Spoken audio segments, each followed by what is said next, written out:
When you say suing media, are you talking about the CBS lawsuit? Among other things. Right, but don't you think there's a real issue with what they did? 60 Minutes has a sterling reputation for investigative journalism. Are they wrong? But that's not investigative journalism if you change someone's answers. If you ask her a question and she comes with a rambling answer that doesn't make sense, and you edit that out and insert another answer to a different question that seems more cogent. All right, Joe, you're walking down... Joe, so in deceptive editing, I don't you know give people a different perception of who this candidate is than reality. Right, but you got to explain. But that's not objective journalism. I know, but that's campaigning for that person. Right. When you say suing media, or you... Good morning, Owasso. This is Chad with Owasso Live, and this is the Morning Loop. Well, big news, kind of late on it, but Burnie Sanders was on Joe Rogan not too long ago, and it was turned into, like, I would say, the first hostile interview between Burnie Sanders and Joe Rogan, because Joe Rogan seemed to have been on good terms with Burnie Sanders. He said he would have voted for him back in the 2016 election, but as we all know, Burnie dropped out, and he caved in to the Democratic Party, doing whatever the heck they wanted him to do.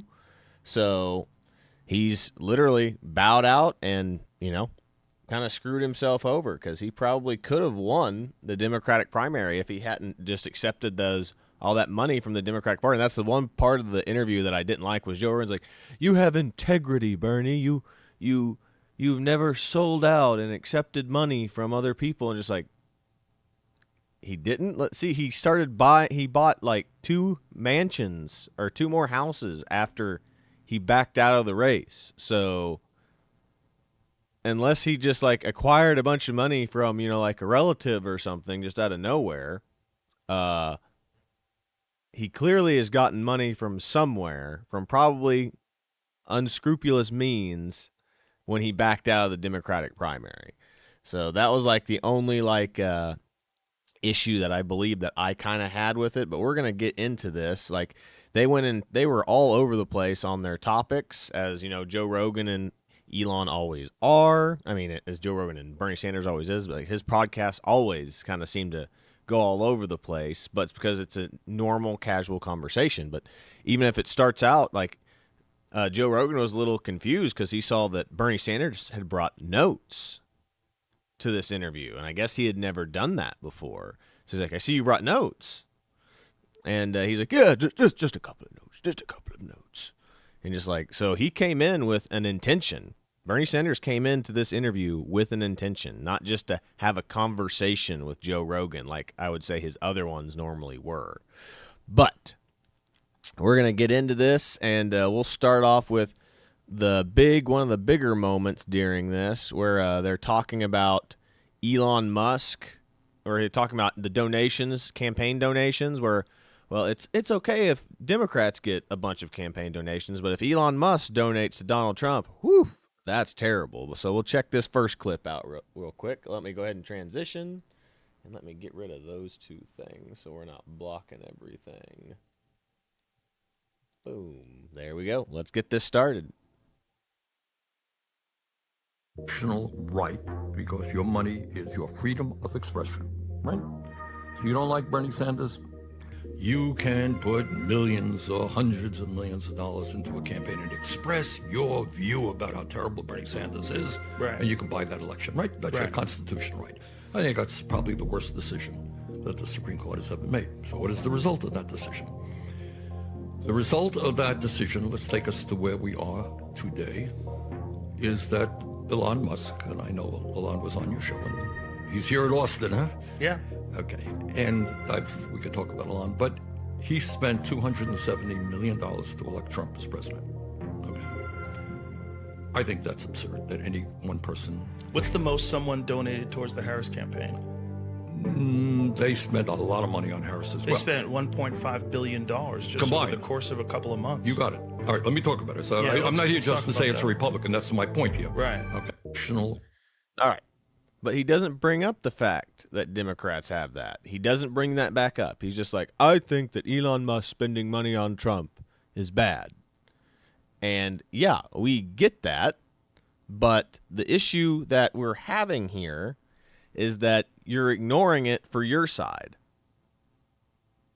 I mean, the whole fact that they've kind of like blow over or gloss over the fact from all the Doge budget cuts that they were doing, or all the Doge like efficiency spending or whatever the heck they were calling it, found like that there were programs that were literally donating money back to Democrats, that was funneling money out to organizations, and those organizations immediately funneled it back to the Democratic Party as donations for campaign contributions.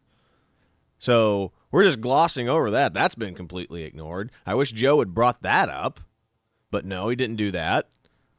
So Bernie Sanders just happens to like ignore these little facts, and ignoring the fact that Kamala Harris raised like billions, almost $1 trillion for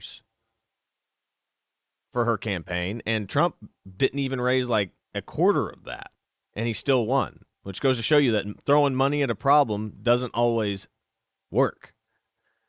So you got Bernie Sanders here just ignoring those things. And then the next kind of big like argument they kind of got into, I mean, this was like, again, this was kind of a hostile interview like the whole time. It wasn't always, but the next one was Joe Rogan actually starts to push back on the climate change issue on Bernie Sanders. And that's the next little portion here that I have pulled up, where he kind of fights back against Bernie Sanders on climate change, saying that what conservatives have been saying all along is that these people in these climate change departments have a vested interest in keeping the myth, or even if you don't think it's a myth, the idea that climate change is like going to kill us in the next 3 to 5 years. It's going to end the world in the next 3 to 5 years. If they keep doing that, it gets them more money and more donations. If they go back and they look at their research that Joe Rogan pushes back on right here, is, hey, actually now the world seems to be in a cooling phase, not a warming phase. And you point out these little hypocritical moments within the climate change skepticism communities, like, hey, it was warming, now we're in a cooling period. That's why they changed it to climate change instead of global warming. It was global warming at first, and then they realized that the Earth is actually getting cooler, so then they changed to climate change. So, just absolutely insane what's going on. So check this out, where Joe Rogan actually pushes back on climate change, which he's always been pro climate change until this argument. I mean, I've never seen him argue against it before. I think the climate change issue is very complicated. And I think, did you see the Washington Post piece that they wrote, where they did this long-term view? First of all, the reality is that the Earth's temperature has never been static, right? We could both agree on that. It's always been up and down. There's been ice ages and heat waves. And then the Washington Post looked at it. What was the time period that they looked at? That essentially they found that we're in a cooling period. That the Earth over the past X amount of years, and this was like a very inconvenient discovery, but they had to report the data, and kudos to them for doing that. Scientists have captured the Earth's climate change over the last 485 million years. Here's a surprising place we stand now. So look at the far end of that graph, and you see we're in a cooling period. Well, I'm not sure. I didn't read that article, but Yeah. The scientists who are out there, I think. I know, but there's a lot of money involved in that too, Bernie. That's part of the problem. There's a lot of money involved in this whole climate change emergency issue, and there's a lot of control, and that's a big part of this problem. Not only that, if we're just talking about primarily carbon and carbon footprint, what are we going to do about China? Because China is like, what percentage of They are the major polluter right now in terms of carbon. We're number 2. We used to be 1. They are number 1 right now. I think they have an enormous percent of the global.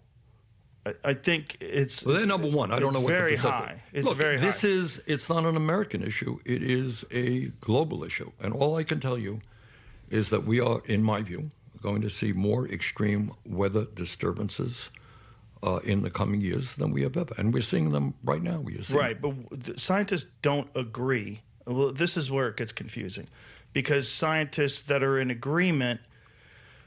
There's all these entanglements whenever someone's discussing something, whether it's economics or whether it's health issues or pharmaceutical drugs, there's financial entanglements. I think we both agree with that, right? Yep. And I think this is part of the issue with this whole climate change emergency as well, because it's not just that. We could all agree pollution is a major factor. It's a huge issue in the world today. We could all agree with that, right? I think one of the things that we have to recognize is that whenever there's an issue that everyone can agree on, you're going to have a bunch of people that capitalize on that issue, and they look to gain more money. They have financial issues that they push forward in order to capitalize on this issue, but then also power and control. These things like they're trying to institute in the UK, where they have these 15-minute cities, this concept where you're not allowed to travel. They'll be able to look at your carbon footprint.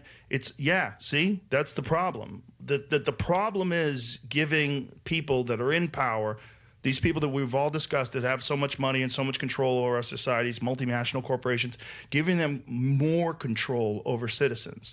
And this is a vehicle for that. And this is what's dangerous about this whole climate change emergency, because it allows these fucking creeps that have been controlling people and controlling what you do and what you say and how you spend your money with people that are already living check to check, and you put additional constraints on them and you make them even more scared. And then Yep. That's 100% the case. And Bernie Sanders, he pulls up that article, and Bernie Sanders goes, I haven't read that article. Like, just the weaseliest little man that you can ever see.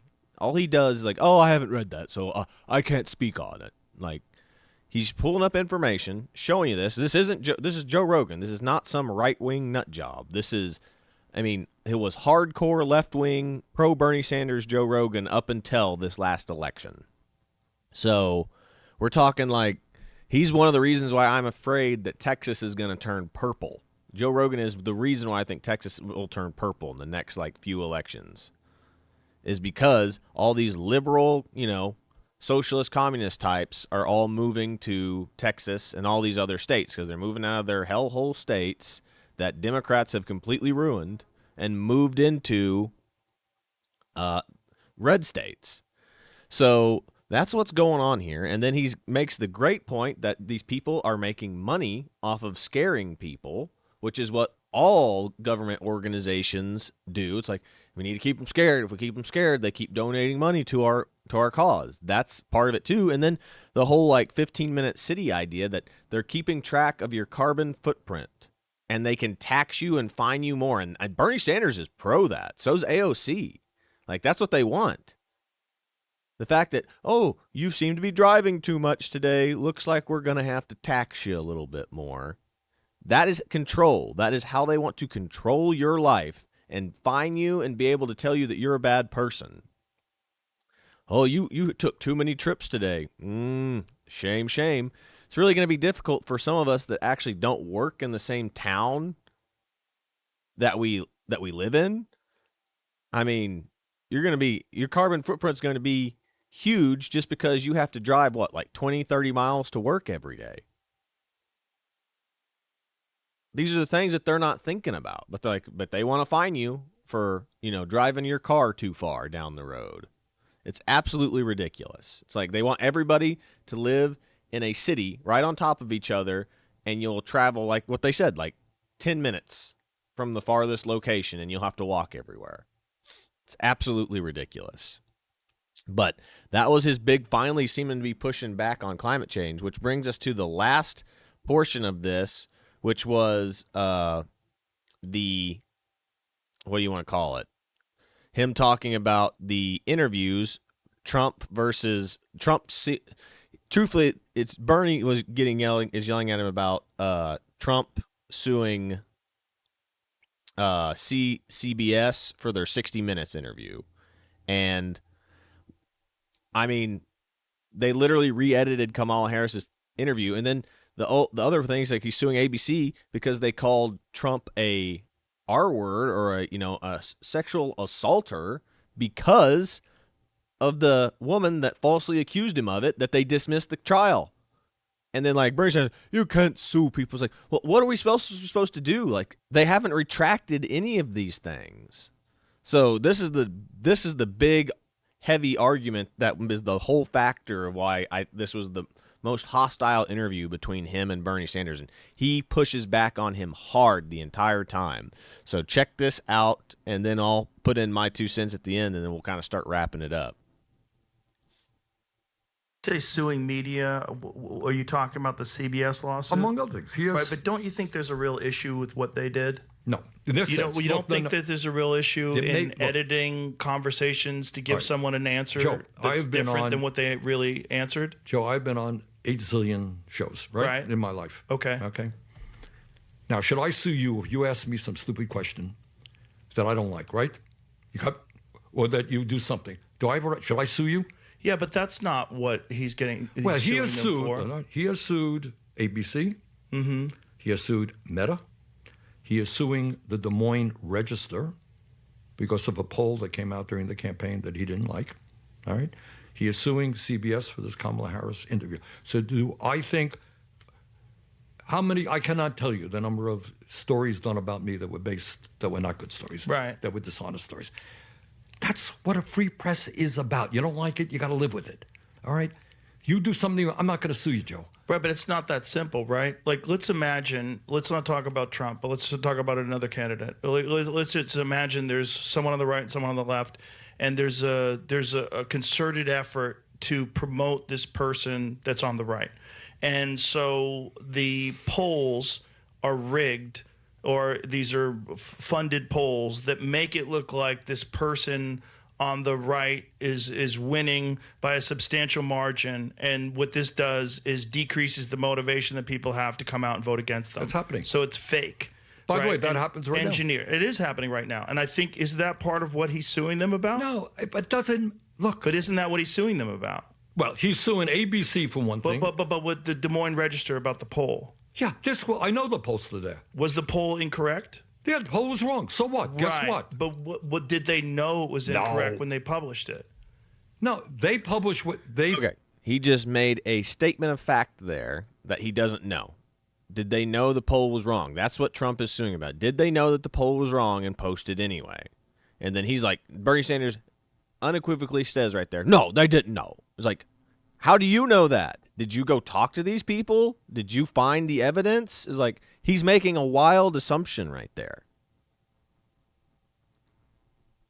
Thought was an accurate poll. But that pollster, by the way, what's the name? Okay, Seltzer polls. I should just state for the record, I don't know this lawsuit. But what it was about. But I am aware that in talking to people that understand polls, that some of these are politically... All right, but the answer is yes and no.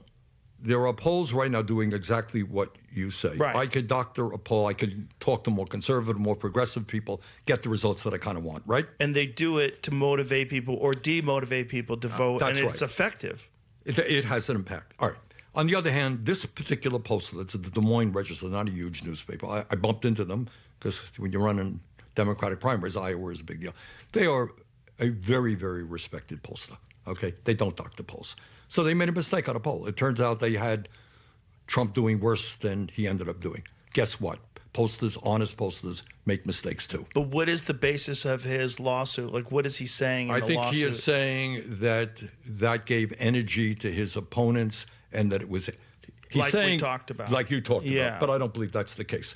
There are honest pollsters who make mistakes. But what about the other the other lawsuit with the conversation that they had with Kamala Harris, where they edited the answers that she had to make it look more precise? 60 Minutes, they were suing 60 Minutes. Yes. Is, to my mind, historically, even around for a very long time, they're not infallible. But I think you look at most objective people will say 60 Minutes has a sterling reputation for investigative journalism. Are they wrong? But that's not investigative journalism if you change someone's answers. If you ask her a question and she comes with a rambling answer that doesn't make sense, and you edit that out and insert another answer to a different question that seems more cogent. All right, Joe, then you're walking down, you're walking down a dangerous path. Suing media has the impact of intimidating media. All right, if somebody sues you, all right, let me finish. All right. Okay. All right, we're stopping right there for just a second. What a little scumbag. What Joe Rogan is doing is what 60 Minutes should be doing. An hour to 2 hour long, uninterrupted interview. No cuts, no cutaways, no commercials, no nothing.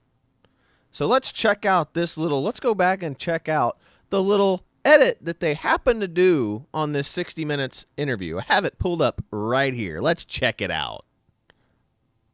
The work that we do diplomatically with the leadership of Israel is an ongoing pursuit around making clear our principles. Well, let's start with this. On this subject, the aid that we have given Israel allowed Israel to defend itself against 200 ballistic missiles that were just meant to attack the Israelis and the people of Israel. And I think that is the most recent example of why what we do to assist in their defense around military aid is important. And when we think about the threat that Hamas, Hezbollah presents, Iran, I think that it is without any question our imperative to do what we can to allow Israel to defend itself against those kinds of attacks.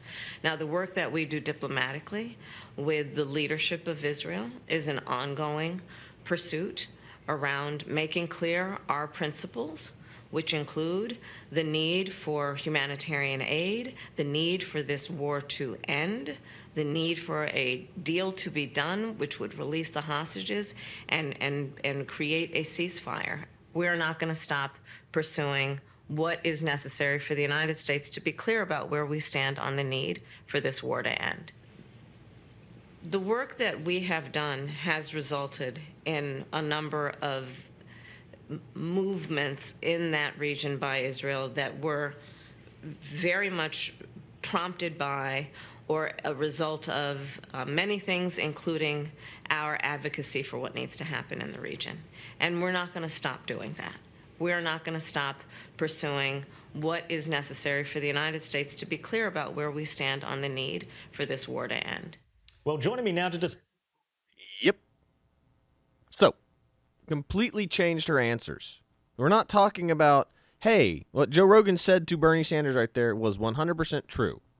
That was not a little, we just shortened it up a little bit. They took answers and responses from other questions to make her look better. It's sickening. It's absolutely sickening.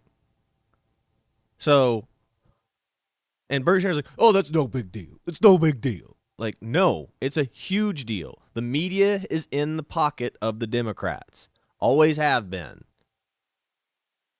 That's what's going on. So let's get back to this and see, because this is the best part of the interview. This is like he might have burned his bridge with Joe Rogan after this. Bernie Sanders might never come back on Joe Rogan ever again.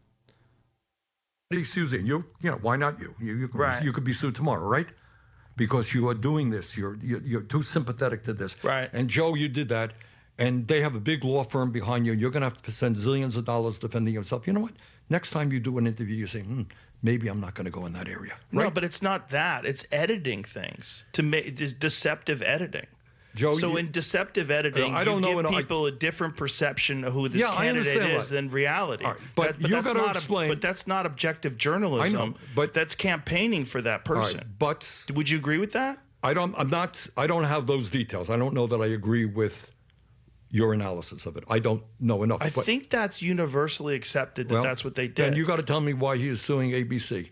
Why he's suing Meta. Let's just talk about the 60 Minutes one first. No, but it's not just we could go to ABC, but I'm not aware of that one either. Well, George Stephanopoulos said something that he didn't like. But the point is, what did Stephanopoulos say? I can't remember. It was Bernie Sanders brought it up, and he doesn't even know what it is. It's for the sexual assault allegations against him. That case was dropped. It was dismissed, and no conviction came up. But George Stephanopoulos reported that he was, in fact, asserted that he was convicted of this. That's what it is. And it was during the 2020, or whichever one it was, the 2020 or the 2016 elections, whatever it was, where all that bad publicity came out for Trump, all right there together. It was that was kind of a concerted effort to try to put bad media and bad press out for Trump to try to get people not to want to elect him. which it seemed to have that desired effect. And that's what it is. And Bernie Sanders has no clue what it's about. But he's asserting it like he's suing this person because of stupid reasons. Like, no, there's an absolute reason for it. I honestly don't remember. But Well, I think what he was saying was factually incorrect about the results of one of Trump's trials. all right, guess what? If I were to sue everybody who said things that were factually incorrect about me, No one comes up and calls and slanders Bernie Sanders like that. Like they say, oh, he's a wacky socialist, communist sympathizer, which is all true. All true. I'd be suing people zillions of times. But Joe, what you're saying is, look, does media get it wrong sometimes? Absolutely.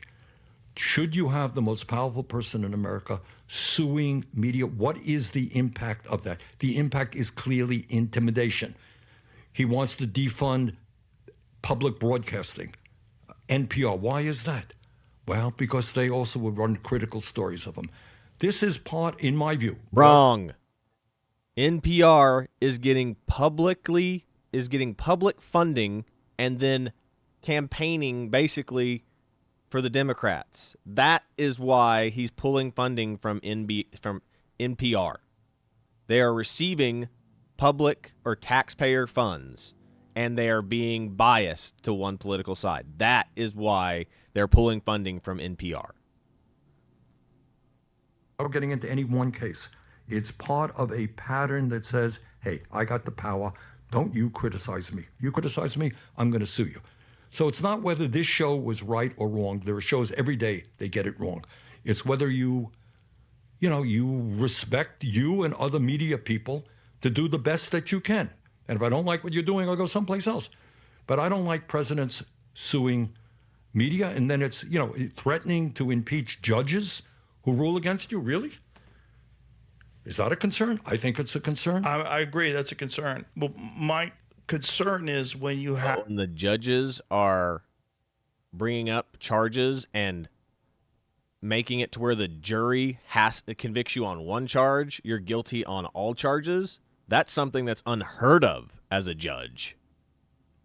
So we're just glossing over these things. Like, in Joe Rogan, unfortunately, here allowing him to do this. Like, if we go back and look at that trial where he got convicted, the judge literally told the jury, if he is guilty of one account of any crime, he's guilty of all of them. That's not how trials work. You separate every single charge. Are you guilty? I mean, that's literally what just happened in the Diddy trial. Like, on the account of human trafficking, do you find the defendant guilty? And they're like, not guilty. Then they move on to the next one. Of the one of prostitution, do you find the defendant guilty? We find the defendant guilty. You go charge by charge. It's not, hey, here's all the charges. If he's guilty of one, he's guilty of all. That's what happened in that case that they're talking about. And they're glossing over it. That's how the judge instructed the jury. And judges aren't supposed to instruct the jury that type of way. That's insane. Have media organizations that are purported to be objective, and then they say things that are defamatory and factually incorrect, and they should know that before they say it. What other course does a person have other than a lawsuit? And isn't it important that you shine the light on what is a political bias Then the from an organization that you would hope would be objective? Needless to say, I get attacked all the time by right-wing media, right? Every day. Needless to say. Needless to say, all right. I don't sue them. So you expose but they him. don't say, then he's the president of the United but States. Do they say things factually incorrect Fine, then that he are can get up there. defamatory and slanderous? If there's anybody in the world who knows how to use a microphone, his name is Donald Trump. And Donald Trump get up. You saw that program on CBS the other day? It was crap. It was wrong. And let me tell you why it was wrong. But then they do it again and again and again. Then you take them on. The problem is the more people do stuff like that, if you don't have any consequences to what you're doing, you're going to continue that path. And the most people only see that. They're not, like, if you're a left-wing leaning media organization and you print something that's factually incorrect, or you say something on television that's factually incorrect, your viewers who are left-leaning are most likely not going to see Trump's rebuttal in some speech that he does in the middle of Pennsylvania. Right, but that's another problem, in that is, our media is becoming very divided. Exactly. Okay, but all I would say is... So you don't think that lawsuits against that are valid? I don't think that it is appropriate for the President of the United States to be, in my view, intimidating media. Again, I get attacked. I'll be attacked tomorrow for probably things I've... He really dodged that question. All he said, he's like, do you think that there should be any recourse for someone who's getting slandered by the media to be able to have some sort of action to correct it? And he's just like, I don't think a president should be attacking the media. Classic politician dodging a question right there. He said on the show, I'll get attacked. Then if I want to respond, I respond. I have a, not a president's bullet. I have a bullet. I say, you see that thing on Fox? They're wrong. And I've done that.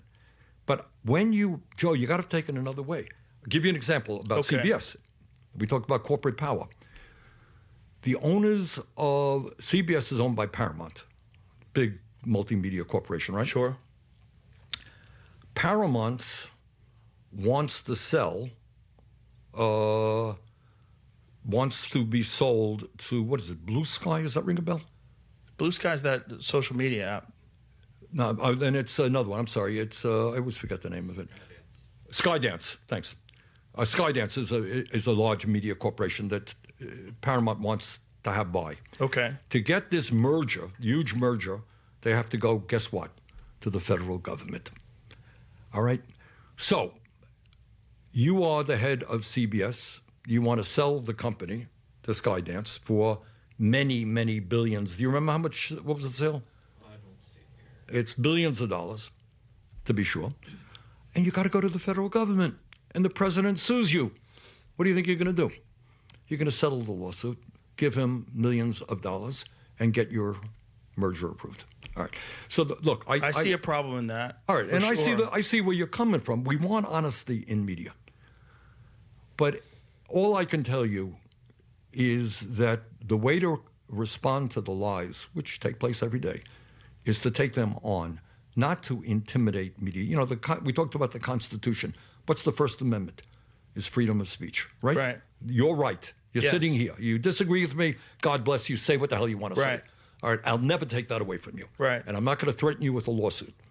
But if you start suing me, hey, Joe Rogan said this. No. Joe Rogan has this. We found out about Joe Rogan. I'm going to sue Joe Rogan for $100 million. Joe may not talk about those issues in the future. Okay? That's what I'm saying, Joe. No, I agree with you. And listen, I'm not a fan of lawsuits either, which is why I never sued CNN. Well, I've never done. CNN lied about me over and over and over again. And they said I was taking horse dewormer, and they altered the color of my face on television to make me look green. I could testify, yay, green. I didn't sue them. I'm not a fan of them. And my response to them was just speak out and say how ridiculous That's it was what I'm what they were saying. doing. Look, Joe, anybody in the public eye, you're in the public eye, I'm in the public eye. You're going to get attacked every day, right? Yes. All right. Okay. So let's pull that up, which Joe Rogan handled it, I think, brilliantly. He brought on Dr. Sanjay Gupta to talk about ivermectin on the show. So let's check that out real quick. I have that clip right here. Wormer's not a flattering thing. I get that. It's a lie. It's a lie on a news network, and it's a lie that's a willing. That's a lie that they're conscious of. This is not a mistake. Yeah. They're unfavorably framing it as veterinary medicine. What did the FDA put out? It was a tweet, and it was snarky. I admit it. They said, you are not a horse, you are not a cow, stop taking this stuff, or something like that. Why would you say that when you're talking about a drug that's been given out to billions and billions of people, a drug that was responsible for one of the inventors of it making winning the Nobel Prize in 2015? Yeah. Yeah, a drug that has been shown to stop viral replication in vitro. You know that. It's just a lie. I don't think anyone is... But don't you think that a lie like that is dangerous on a news network when you know that they know they're lying? Turns out I got COVID. So we immediately threw the kitchen sink at it. Ivermectin, Z-Pak. One of those drugs he mentioned, ivermectin, is something more often used to deworm horses. All right, hang on. The thing is, we're like going so fast. Like I feel like I'm missing. Do you think that's a problem, that your news network lies? Well, I don't. Dude, what did they say? They lied What did and they said say? I was taking horse dewormer. First of all, it was prescribed to me by a doctor. Yeah. Along They with shouldn't have said a it was bunch of other medications. Because there were people that were taking the veterinary medication, and you're not, obviously. You got it from a doctor, so that it shouldn't be called that. Ivermectin can be a very effective medication. But he is trying to portray this as if he is feeling better now, he's doing better now because of this cocktail of drugs and medications. But when you have a horse deworming medication that's discouraged by the government, that actually causes some people in this crazed environment we're in to actually want to try it. Can I just come back to the one I want to talk about? Two No. things on the ledger. You have, before we get to that, does it bother you that the news network you work for out and out lied? Just outright lied. They shouldn't have said that. Why did they do that? I don't know. You didn't ask? You didn't think that was you're the medical guy over there. I didn't ask. I should have asked before But they coming did on it your with podcast. such glee. No, Yes, Joe. they did. I watched. Horseworm Rogan. I'm glad you're well, man. Bro, do I have to sue CNN? I don't know, do you? They're making shit up. They keep saying I'm taking horse dewormer. I literally got it from a doctor. They won the Nobel Prize in 2015 for use in human beings. Yeah. And CNN is saying I'm taking horse dewormer. It's just wild that there's people that are like, I wish you were more sick. I wish you were in the hospital. Because I wasn't scared during the entire pandemic. What they would like is that when I did get sick, that I was really sick. And you learned your became lesson. really scared and learned my lesson. Yeah. They're haters. Yeah. But that's their life. You That's got to true. live like that. Imagine spending any time whatsoever wishing that a person felt bad. Yeah, that's It's true. the dumbest fucking thing It's you could ever insane. spend your energy on. Yep. So there we go. He quite literally brought that guy on, Dr. Gupta from CNN, to call him out for it. He should have just sued CNN, because that's absolutely ridiculous. The fact that they lied about this medication, saying that it was only meant for animals, is ridiculous. Here's the thing, people.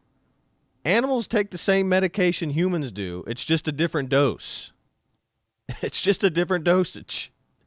Because we're a different size. Like, you can literally, if you check everything, you can give medicine, you can give your medicine to your animals if it's okay to do. Like, you check it out with your doctor, but you have to make sure. They said that's the reason why veterinarians make the big bucks. They're portioning out medication for the size and weight of your animal. It's the exact same medications that you get used by humans all over the world, just a different dose. It's crazy. It's absolutely crazy, the fact that they were pulling crap like this on CNN. And then people believed it. Not everybody watches Joe Rogan, but all the people that watch CNN that don't watch Joe Rogan assumed that Joe Rogan was taking horse medication and then convincing his silly followers to do the same. That is slanderous. That's what you're in the public eye. You don't want to be in the public eye. Put down the microphone. Agreed. Play pool, whatever you No, want to I do. agree with you. All right. So I just worry. But I also agree that CBS shouldn't be altering a presidential If that candidate's is the case, interview. I agree too. I mean, I don't know enough about it, so I'm not going to say what isn't. All Okay. I know is that 60 Minutes. Ultimate back out. Like, I agree with you, but I don't know enough about the case to tell you the truth about it. Bernie Sanders is a loser. Anybody that likes Bernie Sanders, this is proof why the left does not go on podcasts. They look like freaking idiots when they come out there and someone pushes back on them remotely because they're used to having the press on their side and going into super friendly interviews with the media. Now, the media space, the independent media space, has woken up and is like, hey, we're going to start calling out the left. And the left refuses to go on these podcasts because they look ridiculous.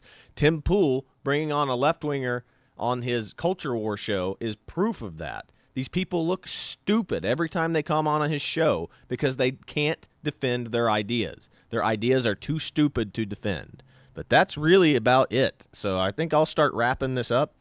I'll close it out with this, like where he went on, because Bernie Sanders has been going on like this stupid press tour like crazy. He was on Flagrant, and then they call him out for, bending a knee to the Democratic Party whenever they, brought him to heel. It was like, yeah, Hillary needs to be the person, and they call him out for it. And Bernie Sanders like, oh, I got screwed over. It's like, no, you agreed to step down. Bernie Sanders is part of the problem. This is why anybody who respects and likes Bernie Sanders is a loser, in my opinion. Bernie Sanders is a terrible politician. He is proof that a socialist only care about money because he backed out, and as soon as he backed out, he bought like 3 brand new houses. So a guy that sold his soul for money is Bernie Sanders. But that's all socialists. All socialists do that. But that's about all I've got for today. This has been Chad with Owasso Live. This was The Morning Loop. Be sure to like, share, and subscribe so you too can stay in the loop. But I think that's really all I've got for today. So I guess I will catch you all on the next one. And I don't know if I might do a show tomorrow, but since it's the 4th, I might take the day off and go because I got to go pick my brother up at the airport. He's coming back into town from military training for the weekend. So we'll see what happens. But God bless you, and I'll catch you all on the next one. See you later, everybody. We talk a lot about the Republicans being autocrats and oligarchs and taking over democracy, but from the Democrat perspective, and I'm a lifelong Democrat, I felt like the Democratic Party completely removed the democratic process from its constituents.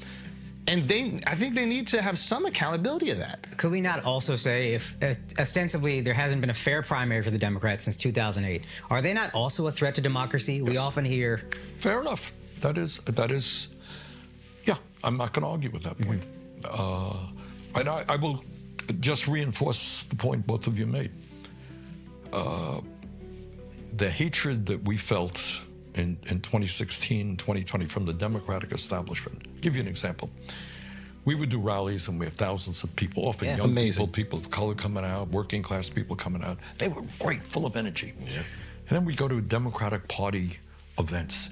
There'd be a few hundred people, mostly older, whiter, wealthier. And you saw the clash. And the establishment did not want to open the door.